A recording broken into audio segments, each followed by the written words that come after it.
Hello, and welcome back to One Idea Away. I'm Hayden. To start today's episode off, I want to give you two versions of the exact same story. Version one: a man spends a few summers living near some dangerous animal, decide on wild grizzly bears in Alaska. He records hundreds and hundreds of hours of footage, and he ends up believing he has a sort of special relationship with these animals. Eventually, he gets super close to them, and one of the bears kills him and whoever was traveling with him. Those are sort of the facts behind it, and they're completely accurate. That's all you know about what happened. Then there's version two.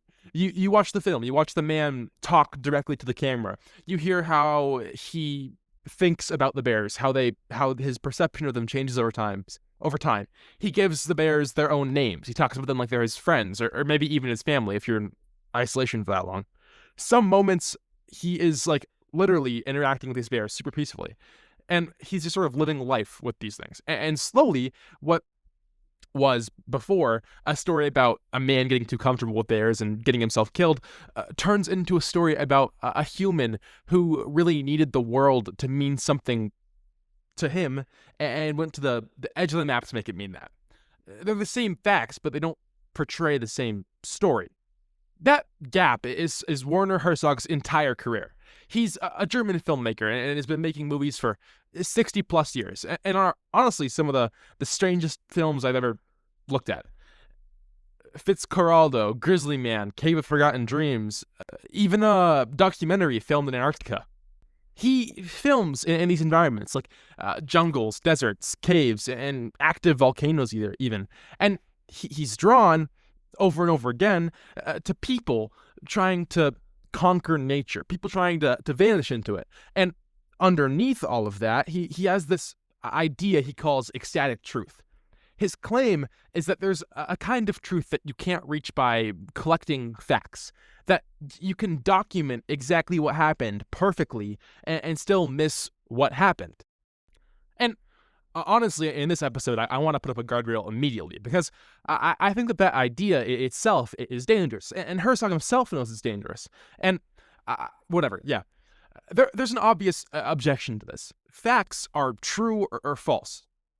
You don't get to decide your emotionally satisfying version, the one that you want to believe is more true than what really happened. I mean, that's literally how propaganda works. That's how myths become true to people. That's how people lie. And so I want to be completely clear. In journalism, in science, medicine, law, anywhere where the literal truth of a claim affects decisions, facts are completely non-negotiable. You don't invent a correct trial on your prototype because the result feels correct to you. You don't falsely accuse someone and call it a deeper truth. Feynman's rule from way back when still has a bunch of hold here. Reality decides. You can't fool yourself on that.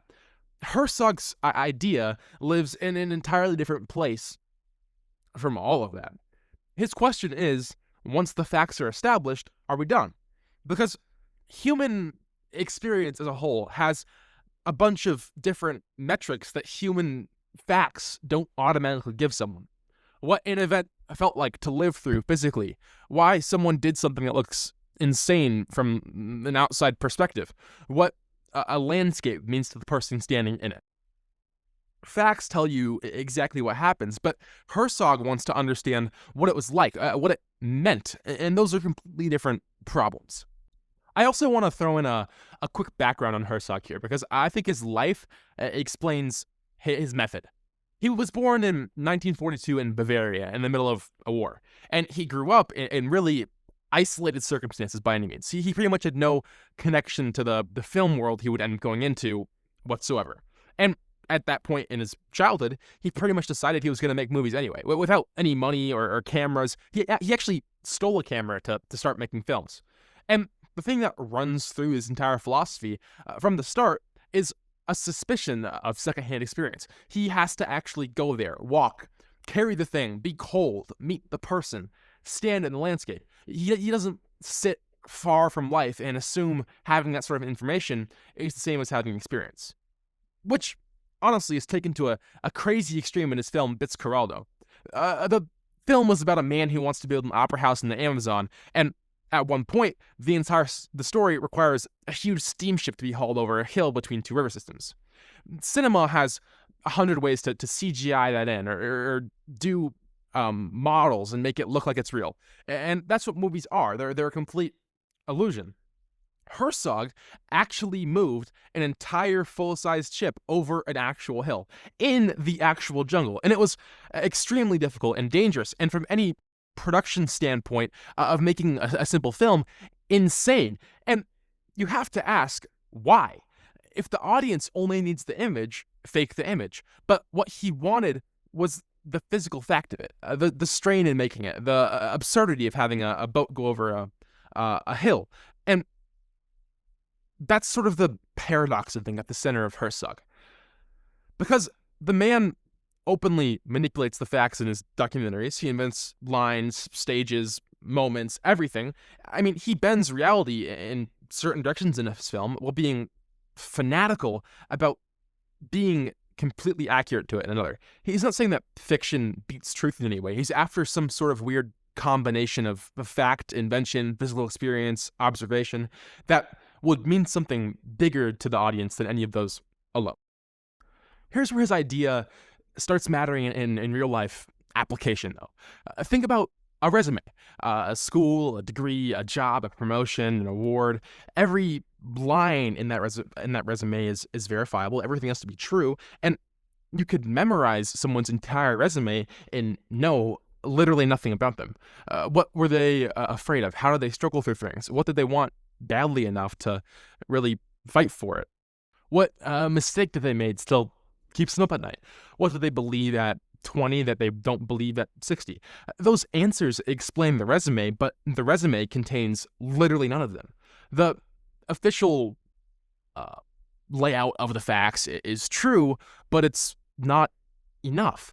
And I think we mistake one for another constantly. It's why interviews as a whole matter, actually. And I think about this a lot for obvious reasons for me. If you ask someone where they worked after college, you get information you already had. But if you ask when they first realized they were becoming a new person, values-wise, then you get information that they probably haven't put out on an easily accessible website somewhere. The facts are researched before the conversation starts. The conversation exists for that sort of meat and bones, what's really underneath the skin. But the second you go past those raw facts, somebody kind of has power in that situation. And I think that's sort of the uncomfortable part of this Herzog philosophy. Imagine you film a person for 10 hours, kind for 9 hours and 59 minutes, rude for 1 minute. You include the rude 1 minute, and then boom, you fabricated nothing. That minute happened, but your documentary now creates a false impression of that real person. So flip it. Someone's awful for 9 hours and 59 minutes, and they're generous once. If you only include the generous moment, it's also factual. There's, I think, a sort of implication there that we don't really have the right words for, I think. True facts can be arranged to make a false story. Everything about the story is correct. It's factually, it happened. But the framing is wrong. And it's not like a film school problem. It's more like a interview problem, I think. Or even a browsing the internet problem. Think about a 10-second clip from a 2-hour conversation. A screenshot where there's no prior messages in it. Nothing really fake was made in any of those scenarios, but something false was communicated to the audience. So what makes interpretation honest if interpretation is unavoidable? And I think Herzog's answer is visibility. His documentaries never pretend that the filmmaker doesn't exist. His voice is right there with his Bavarian accent and his deadpan tone, asking strange questions, telling you what he thinks, and sometimes even arguing with his own sort of topics of the movie. He refuses to present the camera as a clean window because there is no clean window. Every camera points one specific area, which means it doesn't point to everything else. Every edit of a framing removes something. Even choosing whose story to tell is already part of the framing.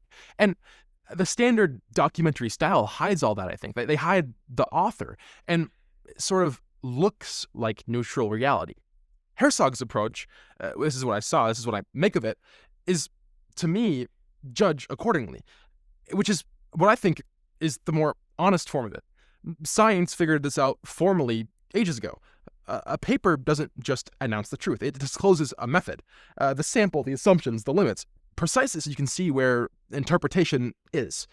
I think Herzog sort of does I don't know what the right word for it, rougher version of the same thing. Like the person looking at the experiment, I guess from a scientific standpoint, is part of the data too. I also want to talk about Grizzly Man here, actually, because it's honestly the masterpiece of his entire philosophy.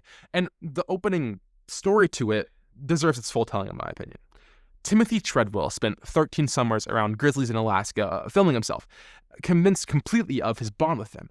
And then, in 2003, a bear killed him and Amy. There's an audio recording of the attack. The camera was running with the lens cap on. And here's the filmmaking decisions that Herzog made that I can't stop thinking about. Herzog has the tape. The single most sensational piece of evidence in the entire story. A worse filmmaker would build the entire movie around it. You'd never forget hearing it. It would be the one thing that everyone talked about. Herzog listens to it once, on camera, through headphones, while we watch his face. Then he turns to the woman who owns it and tells her she must never listen to this. She should destroy it. And we never hear a second of it. And that sort of absence of it is more significant than hearing it ever could have been, because your imagination takes control. And more importantly, because the film stays pointed at the actual question behind it. Not what did the death sound like, but what kind of person builds this deep relationship with nature in the first place. It's restraint, not being able to know literally everything as a point towards depth in the story, knowing what to leave out. And honestly, that connects amazingly to Cage's philosophy of the power of the thing you refuse to include. And then the deeper thing in that film, the thing that I think points it more towards philosophy.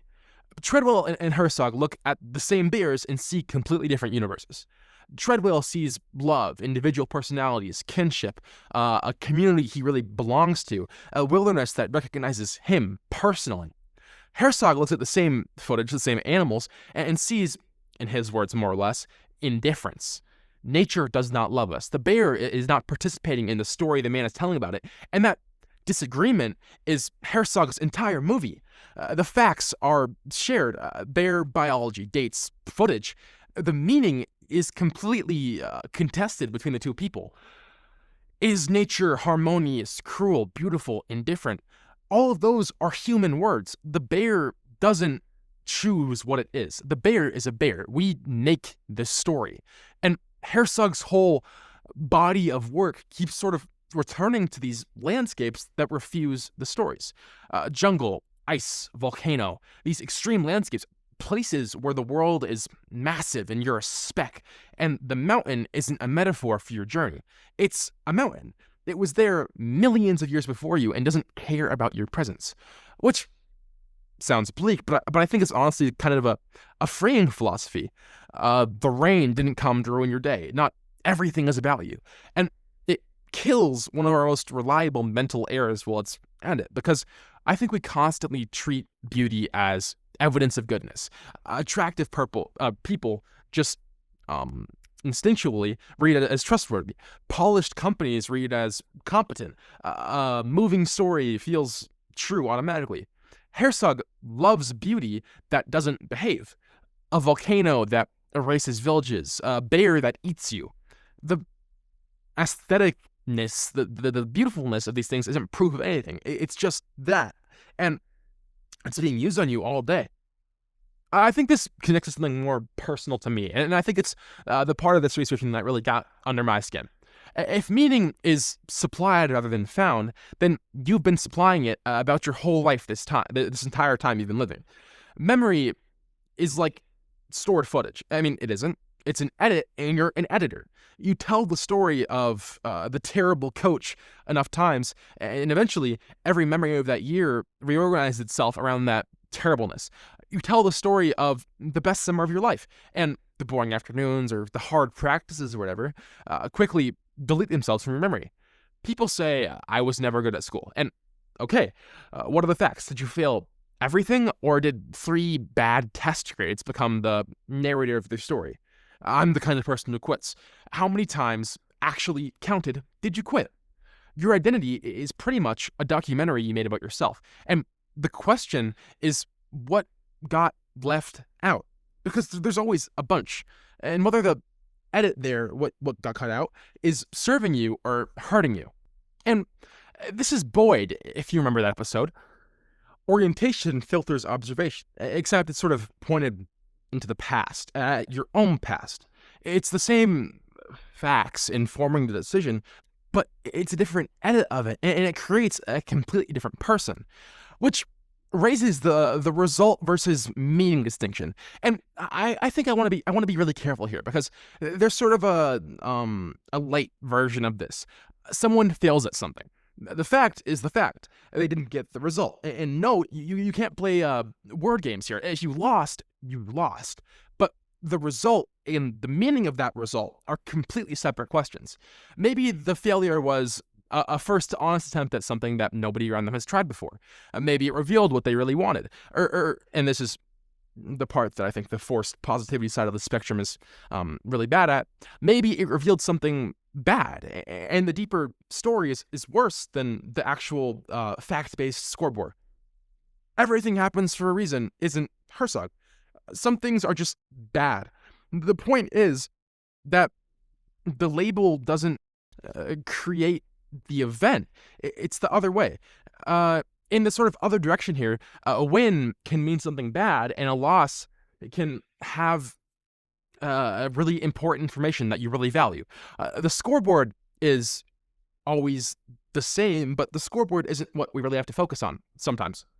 Now, I think a quick note on obsession is important here, because it's the engine, I think, behind every Herzog film. And I think he's more honest about his obsession than the entire business world is. I think in society today, we celebrate obsession retroactively, if that makes sense. Someone grinds for 10 years and succeeds. They get celebrated as incredible dedication, and they write a biography on it, and suddenly they're, again, celebrated for it. Somebody grinds for 10 years and something that nobody ends up wanting, they're delusional. They're a cautionary tale. And I think there's a brutal part, which is that from the inside, while it was happening, those 2 decades probably feel literally identical to the 2 people, which means the question everyone wants answered, how do I tell commitment from madness before I fail completely, sometimes might not have an answer. We covered Marita last episode, and the same judgment produced the Walkman and Betamax. Same deal. Herzog doesn't resolve this, but he refuses to just look away from it. Fitzcarraldo's dream is ridiculous, and that ridiculousness, is the point. If the dream were completely realistic and obviously going to happen, there'd be no film. And there's also a less noticeable idea hiding in here that I think goes against pretty much every other optimization episode we've done here. The things that make a person interesting are usually not the things that make him efficient. A hobby that went too far, a project nobody understood. Nobody's biography details he allocated his free time with perfect rationality. What a life. A fully optimized existence might become too smooth and take away the parts of life that are really you. And I mean, I want to be clear here. It's not permission to be reckless. It's more about preserving that part of you that data can't encapsulate. All right, I want to turn this on the show now, because Herzog actually demands it. Every episode of One Idea Away takes a whole human life and compresses it into roughly 30 or 40 minutes. It's a crazy act of selection, and I do it every couple days. Which story goes first? Which quote makes the cut? Which failure gets time? Even the title is a frame in a way. Call the episode The Genius Who Never Gave Up, and every setback is part of persistence. Call it When Obsession Goes Too Far, and the same events are warning signs, same facts, but they become opposite episodes. And the honest standard here, the one I'm trying to hold, is this.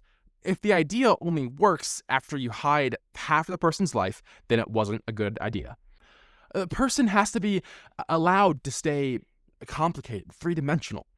Treadwell isn't brave or foolish or compassionate or delusional. The whole point is that he's all of those at once. And that's what a human is. We want people to be brands, consistent value statements, but they're not.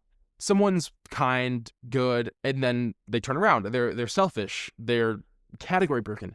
But contradiction here isn't really like hypocrisy. It's just complexity.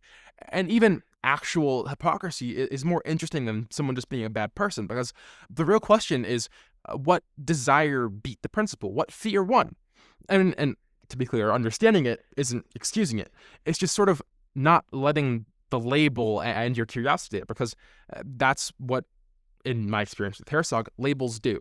The moment you decide someone's an idiot or a genius, you stop looking at them. And the internet has made that sort of labeling reflex literally instant in most scenarios.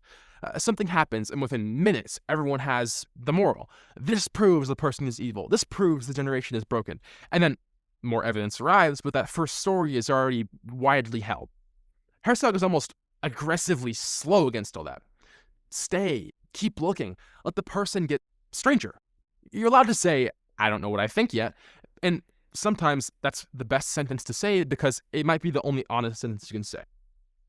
Now, I actually have a really big criticism of Herzog, and it's real. Ecstatic truth has a failure mode, and the failure mode is powerful in my opinion. A story can overpower representative evidence. One dramatic crime makes a rare thing feel common. One inspirational founder makes survivorship bias feel like it's not really a thing. Humans are narrative animals. Like the vivid particular that everyone wants beats the accurate average, I think, pretty much every time psychologically.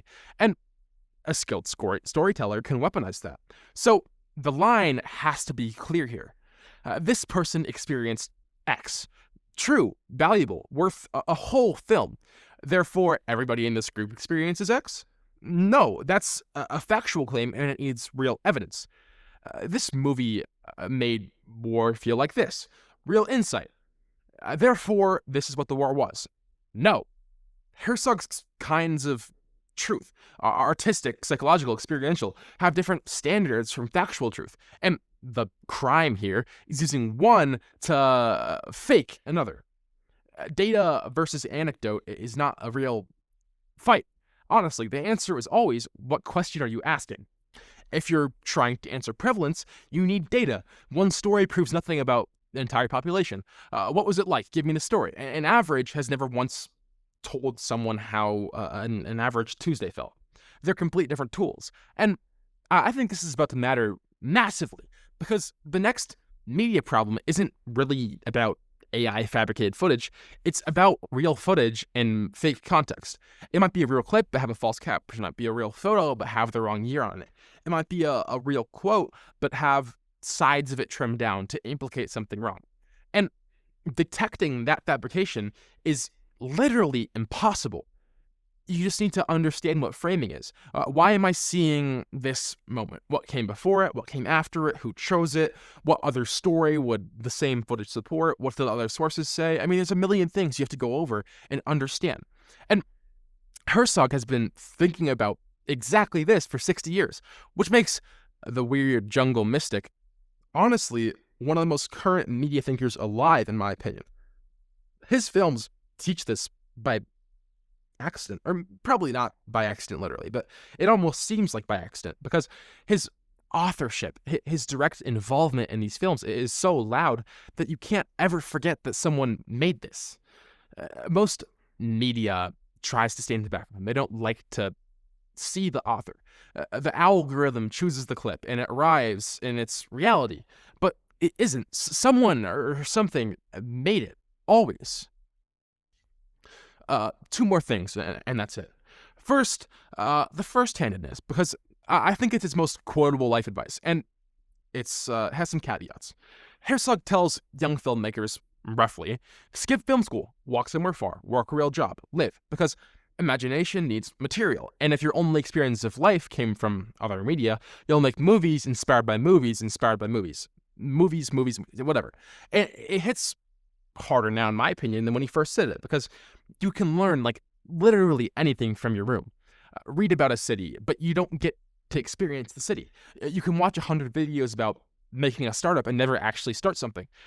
You can ask AI what failure teaches, but you don't get to fail. And information is genuinely great. It saves you pain. It saves you inconvenience. You don't need to actually touch a hot stove to understand it's going to hurt you. But some domains hold information that you can only really get through contact. Play the game. Build something. Have a conversation you've been avoiding. Go close enough that reality can surprise you, because reality's surprises are the material for film. That's sort of the healthy version of Herzog's ideology. The unhealthy version is Herzog himself, the ship, the danger, the suffering artist. And I want to close the door on this. Pain is not an evidence of quality.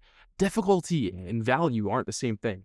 A director can mistreat his film crew, mistreat himself, and call it devotion to the work. A founder can grind his startup employees to dust because greatness demands sacrifice.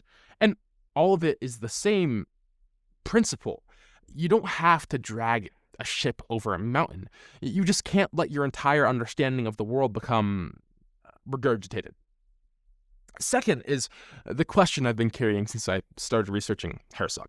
And I think it's the sharpest one this entire episode, if I can toot my own horn here a little bit.